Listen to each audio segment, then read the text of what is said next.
So I've just gone through a autistic meltdown. What does it look like on the other side? Let's find out.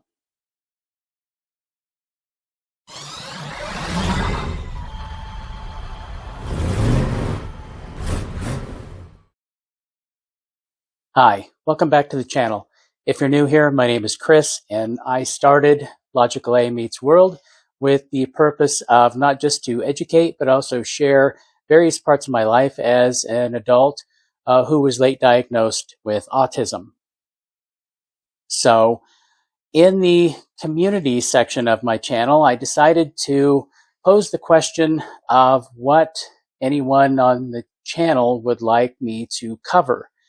And a great subscriber asked me to cover what I experience and go through after an autistic meltdown. So that's what we're going to talk about today. First, before we get started, for those of you who don't know what an autistic meltdown is, it isn't a childish tantrum. Childish tantrums generally have a end goal, which is to have a need met or get something that is wanted. With an autistic meltdown, although it may appear that way, this is due to a severe overload of our nervous system when there is just too much stimulation that we have taken in without being able to either exit the area or have a much needed quiet break. When these things happen, there's not a lot that can be done. I'll go into this more momentarily, but I did want to point out the difference for everyone who may have seen what is an autistic meltdown and thought someone was really just acting out a child when they are a grown-up. So for me, when I have an autistic meltdown, literally, I just don't want, I don't want to be around anyone. I don't want to talk to anyone. My wife, God bless her, who has the patience of Job with me. When someone is hurt or sad, she's the kind of person who likes to hug and put their arms around them and hold them and let them know how much she cares. When I have a meltdown, that is the last thing I want. And this is still something that I believe probably bothers her from time to time when I have a meltdown. Now, they aren't nearly as often as they used to be, thank God. But it's one of those moments where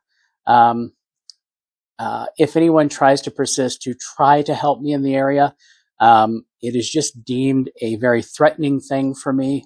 And again, any way that I can just go someplace and be devoid of people and everything for a while to try to reset myself, bring myself back down to a much more calm state before I carry on.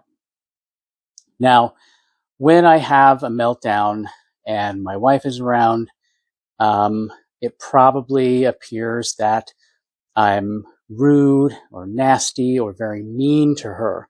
Now, this is everything that I don't want to do or want to give the appearance of. And after I've had a chance to calm down, I can tell you that a lot of times, coming back from a meltdown for me, I have strong feelings of shame and guilt, and I end up turning a lot of that inward, which isn't healthy. I don't probably talk about it enough. And then I just become very, very hard on myself. And then I go from being very hard on myself to doing anything and everything I can for literally everybody to make sure that I don't offend anyone. I try to do extra things. I try to go really over the top with just whatever needs to be done, or helping in any way I can, trying to make amends even after I'm forgiven. It's just part of who I am, and part of what is going on inside me after I've calmed down and have been able to kind of re-engage with people and the rest of the world. I end up, literally becoming a yes man to everything, believing that if I do this, that things will be great and better. And then I start, this ugly cycle of leaving me out, making sure, that I'm doing everything except any kind of self-care or meditation or literally anything for my being, and all in an effort to try to keep things just as smooth as possible, even impossibly smooth. So that is essentially pretty much what I go through after I have recovered from an autistic meltdown. Again, it is something that affects pretty much every autistic person that I have come into contact with. Things get to be too much, and if there isn't an exit or an exit strategy that you have from an environment or an event or a group of people or work or a task or whatever, it does happen. I try to really schedule kind of, what's going to be going on with the week. I try to keep my mornings very, very quiet, very, very subdued as best I can, to try to mentally kind of prepare myself. Okay, I'm going to have to do these things today. I'm going to have to leave the house and go do these things. It may be crowded. There may be a lot of people. There may be a lot of noise and movement and things that are not structured, that will seem chaotic to me. And, trying to gauge how much time I'm going to have to spend doing those things, to try to make sure that I keep an account of the energy that's going to be going out, and trying to make sure that I have enough to get me back to a place where I can reset later.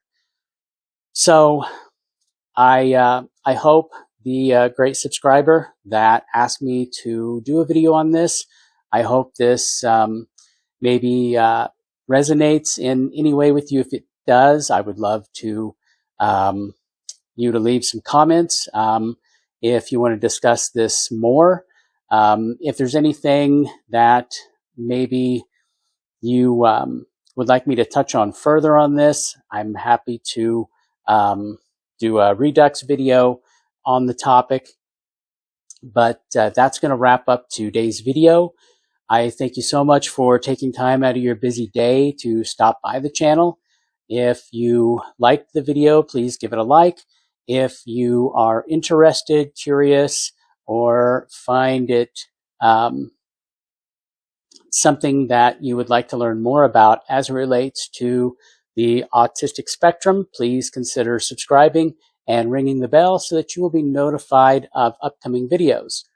Until the next time, my very own neurotypical world and my very dear neurodivergent friends out there, I will see you on the next one.